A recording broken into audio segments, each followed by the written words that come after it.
Claudia Mirza. I am from the United States. I run a company a group of companies called Accorbi. I am an investor in 6 companies in the language, technology, and healthcare. I am a patent holder. I spend a lot of time writing. I am also a student at Harvard Business School. Even though I have been in business for a while, I decided to go back and reinvent myself. I am also very grateful. I have been part of roundtables supporting the White House with women business owner issues and how we can improve or decrease the barriers from women business owners trying to do business around the globe. The last thing is that I am an active board member of an organization called the Women's President Organization, which is a global organization empowering women as well. So I'm very grateful to be here. And the last thing that I want to say is that some of you here could teach the class. I'm just here. I'm delighted to share this panel with these amazing people. So I'll let you introduce yourself, Jagsai. So I am Jagsai Shah. I headed organizations, a parent organization in India, the real estate developers. It's called CREDAI. It's Confederation of Real Estate Developers of India. We have around 12,000 members, and we work in 170 cities of India and 23 states. And we work towards the goal of Prime Minister Narendra Modi for housing for all and a sustainability and affordability. It's a new era, and this is a major disruption in the industry now because we have so many reforms, so many things going on. Because there is a RERA, there's a regulation, there's a GST reforms. So we also very now near to this subject, how to fail better now, how to have so much shocks in the business. So that's how I'm also very excited to talk with you about what kind of disruption, what kind of failures and barriers in the life, in the business, not only the family and society, but in the business also. And I am a managing director of Savvy Group. We have developed a golf course in Gujarat, and we are into hospitality, residence complexes, and commercial complexes. Mr. Jagsai is a very successful businessman and is an engineer by trade and very philosophical. So we are very delighted to have you. Thank you. My name is Lerato Motsamai. I'm from Johannesburg in South Africa. And I'm the founder and CEO of Petrolink, which is an automotive and industrial lubricants, oils, as well as grease manufacturer based in Johannesburg. We started off in 2012, and we went through the full circle of a startup, of which I will share on this panel. I'm also very passionate in terms of women development, and I'm involved in a lot of structures back home, and more especially within the Department of Energy, where I do a lot of training and workshops for women who are interested in entering the energy space. Over and above that, I started off an academy for girls called Girl Ignite Africa Academy that has seen over 1,500 10 to 16 to 19-year-old girls coming from underprivileged communities going through a informal program that enhances their leadership capabilities, that brings out their potential. We do STEM career focused subjects like mathematics as well as lifestyle. And that for me is probably one of the greatest contributions that I could ever make as an individual in terms of being able, to leave a legacy in my capacity. And I'm just very excited to be here, and I'm hoping that I can be able to contribute meaningfully to this panel. Thank you. Leticia. Thank you so much. My name is Leticia Gasca, but you can call me just Leti. I am a serial entrepreneur. I have had many businesses that failed. Some of them didn't fail. 5 years ago, I co-founded a movement to talk about business failure. It happened to grow so fast. Now this movement is present in 230 cities and 80 countries all over the world. We're sharing business failure stories in 26 different languages. And as you may imagine, we are gathering a lot of data and a lot of case studies. So we created the Failure Institute. The Failure Institute is a think tank devoted to the study of business failure. We use big data and AI, and our final goal is to prevent failure, of course. And I am really happy to be here and to be able to share some things that we have learned, and hopefully to help you deal better with failure that is just like part of being an entrepreneur. So this is about the team spirit, about entrepreneurship is a global language, and I'm excited, delighted, and I think I'm going to be visiting Mexico, South Africa, and your city very soon. So let's get it started. This topic is amazing because one of the things that are, and I'm just going to give you a little bit of background about what is happening. If you close your eyes, every single time that you see a Facebook posting, someone is saying wonderful things about that is happening in their lives. Okay? So now you can open your eyes again. So what I'm trying to tell you is, if you think about everyone is showing moments of perfection, but we are not talking about failure. We are not talking about what happens behind the scenes. We are not talking about, and there are some cultures that are not big in, they don't emphasize a lot in talking things that are negative. Therefore, we are creating an environment of perfection, and we are not allowing failures to be communicated. If you notice, we talk a lot about success, an entrepreneur holding an award, but we are not talking about what it took to that entrepreneur to be able to reach there.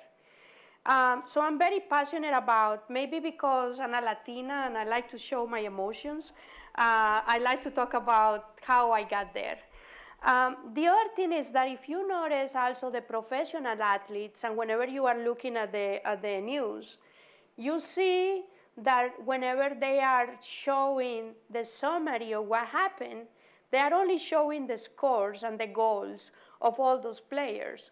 But they are never showing a player at 5 in the morning shivering and struggling in order to be able to recover from therapy after a broken bone, or screaming in a gym room about how they got there.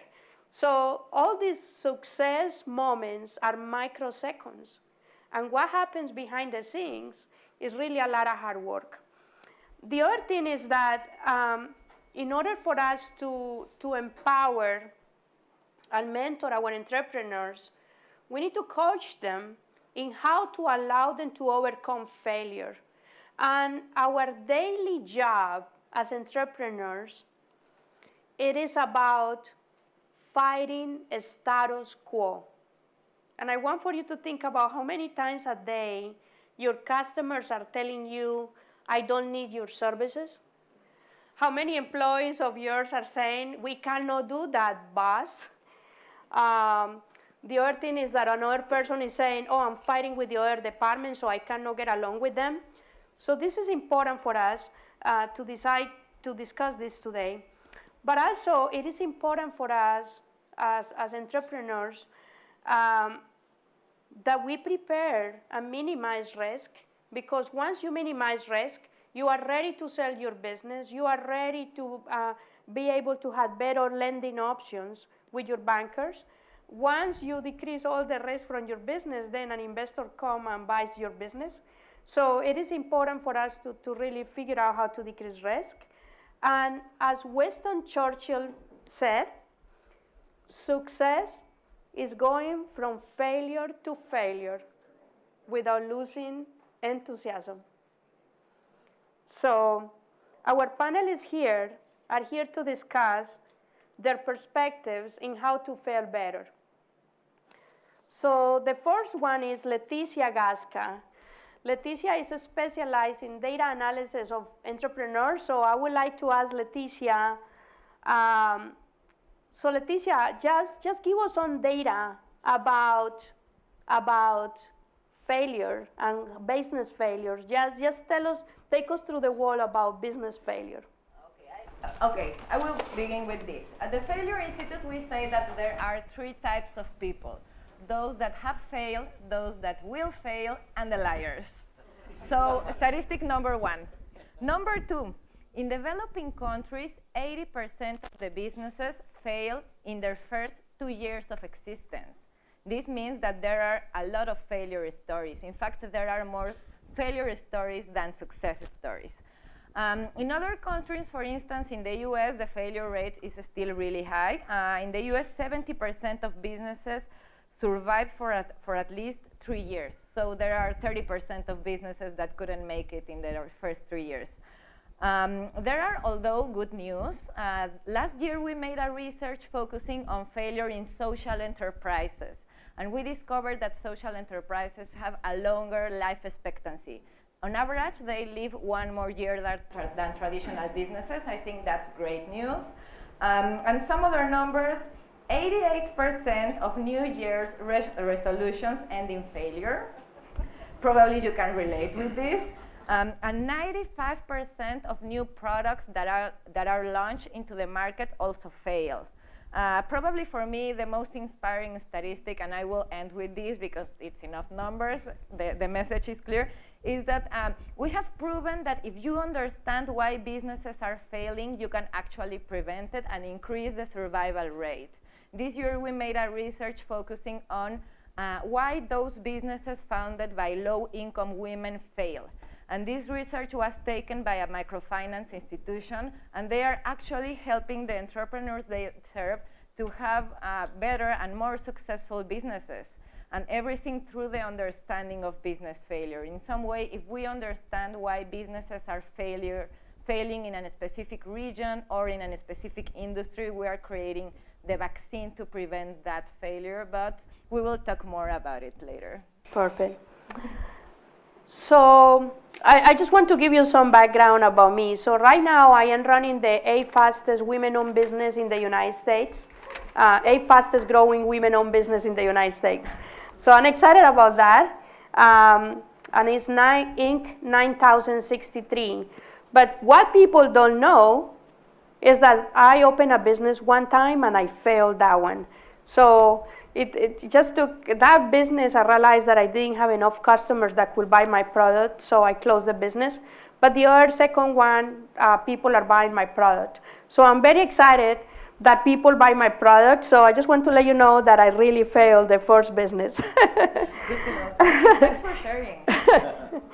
So Lerato, you have this amazing story about business failure, but also business success.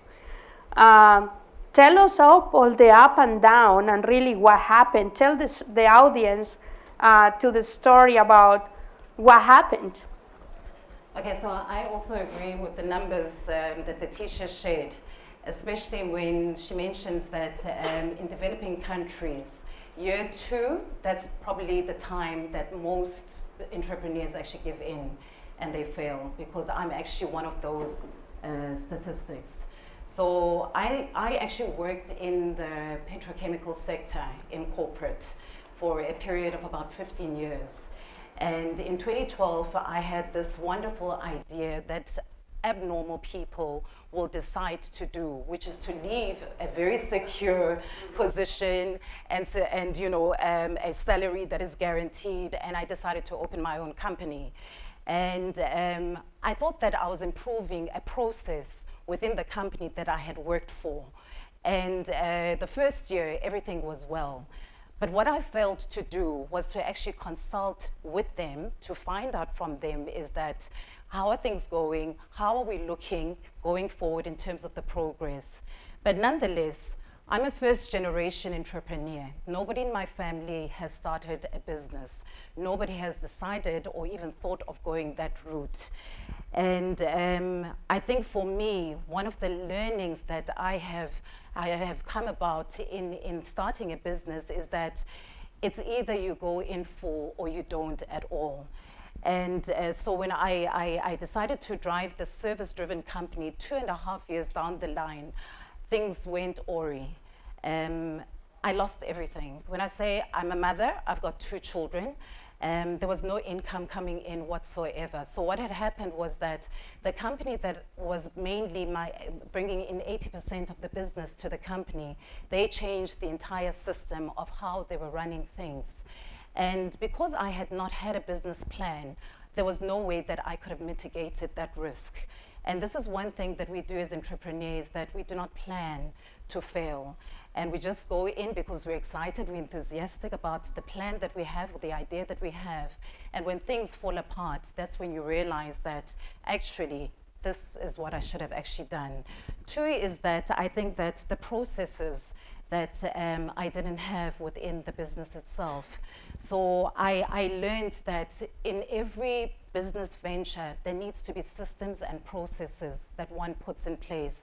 I didn't have a backup plan whatsoever. I bootstrapped myself from the beginning. I had absolutely nothing to fall back on. One is that I was not managing the business properly because I had no idea as what systems that I needed to put in place. And often what you do as an entrepreneur is that when things hit the fan, that's when you actually want to look back and start putting in those processes. And often it's a little bit too late. The third thing that I realized was that whilst I was running the business itself is that most of the time in year 2, I was spending time engaging in coffee talk. So most of the time is that I was meeting clients and I was spending a lot of time and money in entertaining those clients in order to be able to win over the business. I had lost sight of the fact that I was in business and this was not a hobby.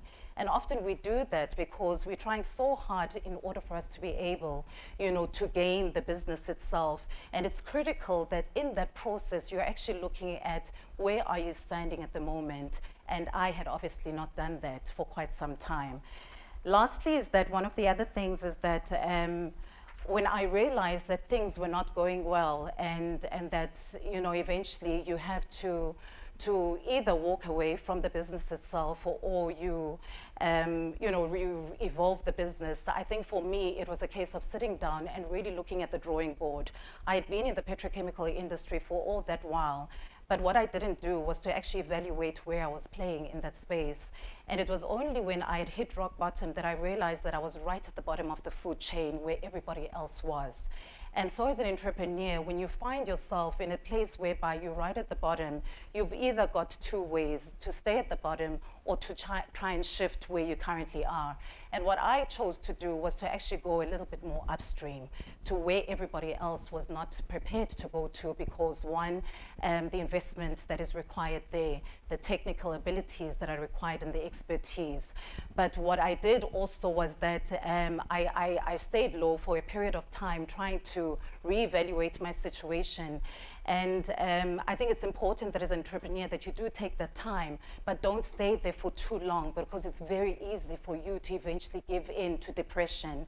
And what happened was that I then joined an incubator and an accelerator program, which is very critical when you are a first-time entrepreneur to have that support of an ecosystem. And for me, that was the way that I was able to then recover, turn the business around from being a service-driven business to actually a business that produces products, which is lubricants, oils, as well as greases and specialty chemicals. And the learnings that I got out of that is that one is that you cannot operate on your own. And often we do that, especially in the very early, period of starting your own business. You need to be out there. People need to know what it is that you're doing. And the louder that you bark out there, the more the people tend to want to be able to assist you. So I think that in a nutshell, that is what I would share. Thanks a lot.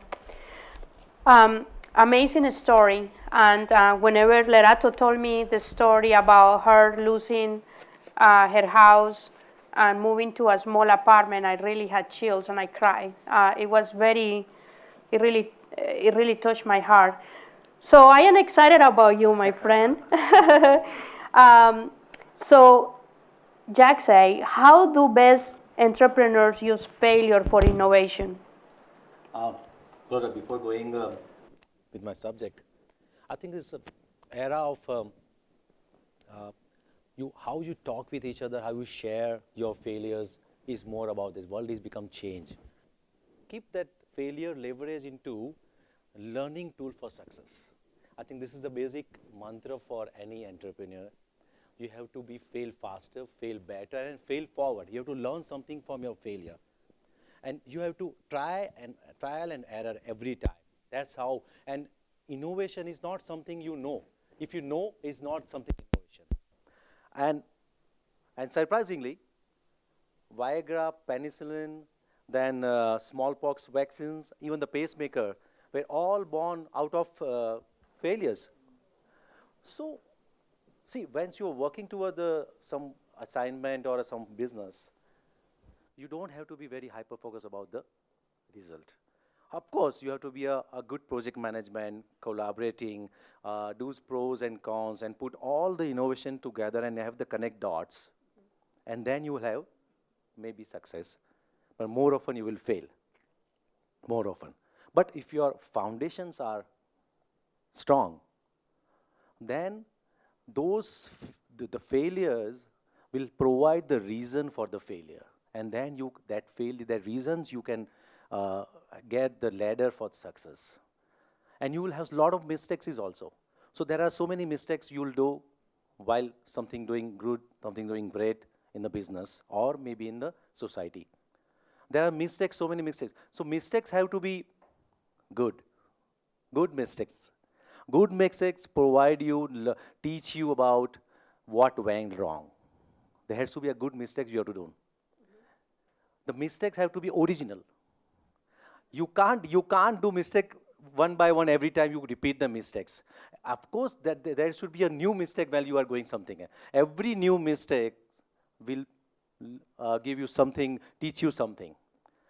The most important part, the mistakes is to be intelligent.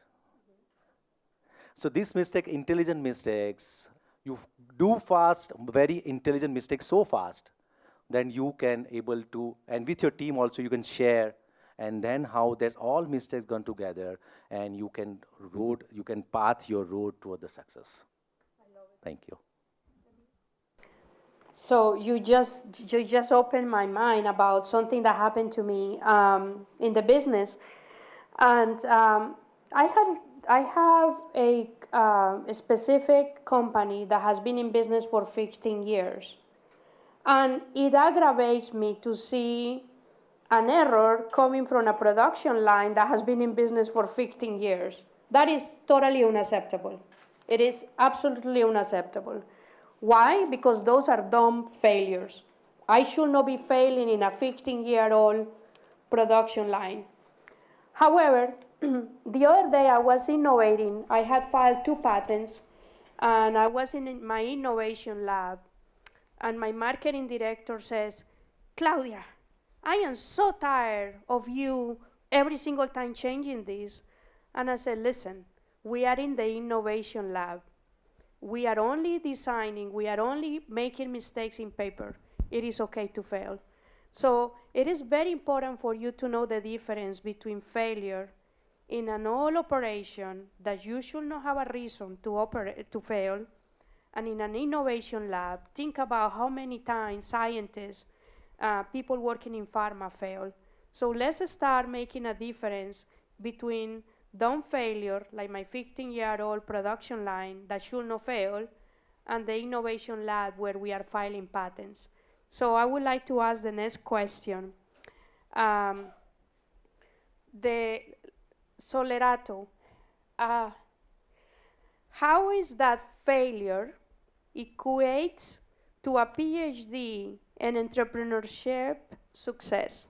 Okay, so I believe that entrepreneurship is spiritual.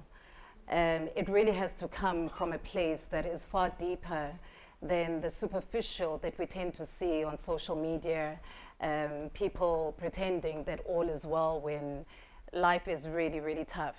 And I acknowledge that because I know that I've lived that life. When things were going bad for me, I still put out a front because that's what society expects of you, right? That you look like you are happening, you know, and but when you've gone through a journey like I have gone through, and you've basically given up absolutely everything but your dignity, it gets to the point whereby you are so resilient that there's something so deep inside that drives you to be able to get up after that depression moment, after that humiliation, to still get up and rise to the occasion. And I think that there's something very profound that I learned about myself through that journey, was that there's a courage that a lot of us, maybe we all carry it, but until that you hit a place whereby you have to dig a little bit deeper than the level that you know your courage sits at, that's when you realize that there's so much more to you, and that it's just a hurdle that will pass and that you will be able to, you know, to overcome. And I think looking at the greatest entrepreneurs, I mean, history is littered with so many of them, from Augustine to Darwin to Edison, and you name it, from sports heroes and business personalities. And when you look at their stories and their biographies, each one of them have had repeated cases of failure. But none of them, in fact, the failures that they've gone through have actually spurred them on, you know, to continue and even challenge themselves even more than the beginning. And for me, that was the case. Remember, I said beginning of my session was that I operated at the bottom of the food chain, because why? I was too scared to stretch myself. Though I knew the industry, I felt that this was my comfort zone. And when I hit rock bottom was the time that I had to really relook at where I wanted to move. And because of the courage that had built up from a place that it's indescribable, I was able to then turn around the business, go into a much more challenging environment, whereby it's more technical expertise that are required of one, it's more collaborations with more senior individuals, and being a woman in also a male-dominated industry, it requires a much more, you know, than anything else. And I think when you look at the guys who have done very well and the women who've done very well in their businesses, I think that it's because of the fact that they've hit that place whereby they were almost what's the word? I think they were almost taken, you know, to a level. I feel very guilty because I am not good at math. And I had felt guilty all my life because I had been a failure at math. So because of I am a failure at math, I probably could not have aspired to go to the best universities in the world because I will not pass a test. Luckily, through this executive opportunity, I was able to get in. But the professor said this: the people that have the heart are the most successful people. They are able to do a study and they realize that it's about the heart. And I also went to the Liverpool soccer league, and we realized the coach was talking about that what really makes a player special. And he said, the player that is special is the person that gets really offended by defeat. That is the one that gets angry. They don't take defeat from anybody. So it's not really about muscles, how perfect body you have. It is about your heart and that you don't take defeat. So this is easier said than done, Jack said. How do we as entrepreneurs benefit from the different types of failure? So I would say the failure is a creative ally. It's a creative ally for developing a leadership perspective. I think you have to be very neutral and very truth about your failures. Either you don't have to defend them. You have to be very, very practical and very, very transparent about your failures. There are so many failures. It's actually this is the building character. If you put ego on one side and if you talk about the failures with your team, there are so many failures you can learn from that. And it's an invaluable opportunity to learn and benefit from your failures. Some failures are unavoidable failures. Say about the oil pricing melting down. You can't do much about your failures, but of course, if you target a small, if you earlier target a small problem in your company and resolve there only, I think that prevents from the snowballs and then prevents you from destroy your company, I think so. It should not be happen. It's preventable failures in company, is because of your lack of talent, lack of resources, and you are not doing a best practice. So you have to learn, and in future endeavors, you have to be think about that. This you can prevent, and this you can't prevent. So there's a preventable failures, there's unavoidable failures, and the third one is, of course, I talk about the failures in which there are intelligent and good failures that you can take something from there. So the failure is a prize that every winner pays for the success. I love it. I love it. It's a prize. To take is a prize, and don't villainize failures. We, his society, have so much villainized failure that you have to come out of that stigma. So I think this 3 failures, if you target, and consider failure is your friend, your mentor, is sitting with you just now, and you are talking with your failure. How about that? And then you can learn something from the talk about them, and then you go ahead, keeping in mind that this we have. So you have to be so conscious. So every time you have to talk with your friend. Friend is not a villain. Failure is not a villain. Is your friend, your mentor, and that's how you can. It's about the eternal optimism, resilient nature, and then how you can go ahead in the life. That's beautiful. So Lerato said that failure is spiritual, or entrepreneurship is spiritual. Jack said, you are making me feel very spiritual. So one thing just to relate and bring to be able to explain just what Jack said, I run 6 companies, and I run 6 companies not because I really wanted to have 6 companies to run. It is because my company, I was trying to sell in one product and selling and selling and selling, but that business didn't grow. So I decided to open 6 companies in order to diversify the risk. So if one fails, I know the other ones are ready to go. So that's a way to overcome failure.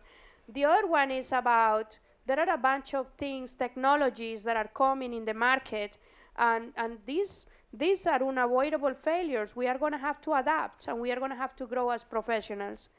And so next question, it is about, and we are going to be opening soon, why it is important to replace pursuit of perfection with purposeful pursuit of failure. I think the underlying is the need of adopting pursuit of failures as against the pursuit of perfectionism. I think we have to understand the exact definition between them. It is generalized, so the definition is so generalized, but there is a additional force, additional thing is going about, is pursuit of excellence. It's not about the pursuit of failures, or not about the pursuit of perfectionism. It's about the pursuit of excellence. So pursuit of perfectionism does not allow any mistakes. You are superpower. It does not allow, and there is no room for any mistakes. But pursuit of excellence treats error and mistakes as grease for the mill. So it's focus about perfectionism is focus about doing thing right. How everybody look about these things, everybody focus about the right things. Whether perfectionism is doing right things. That's all, because it's key to success, and when you take out that things about the perfectionism and excellence. So we have to be a pursuit of excellence.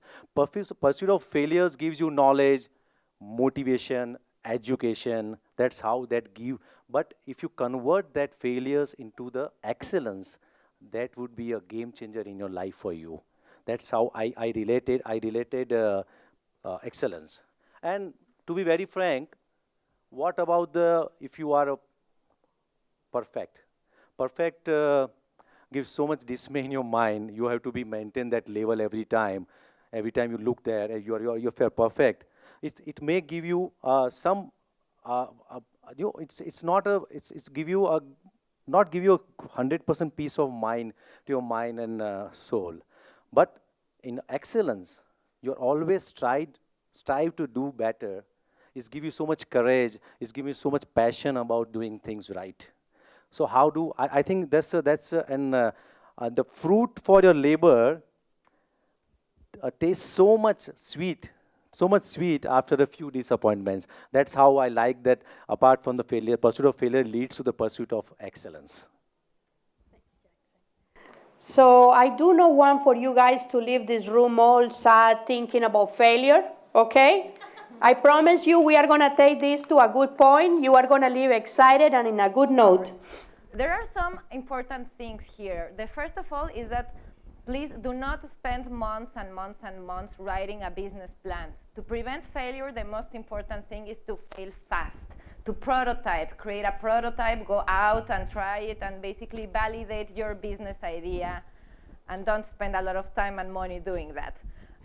Diversify risk. I love that you said that. That is super important part on learning how to fail better. And also understanding what is going on, which are the trends on business failure in your industry, in your region. If you want to learn more about that, we built a data platform that is called the Global Failure Index. You can find it at globalfailureindex.com. Visit the website and discover what is going on in your industry and in your city. And of course, fail fast, fail cheap, understand your risk. And I will end up saying just like success is never final and failure is never fatal. So if you happen to fail at something, do a post-mortem and learn from that failure. And of course, remember that failure can be prevented, but failure can always be there. And the important thing is what you do, how do you react, how do you face that failure? That's the really relevant part. So one of the things that I would like to say is that my vision in my business is about minimizing failure.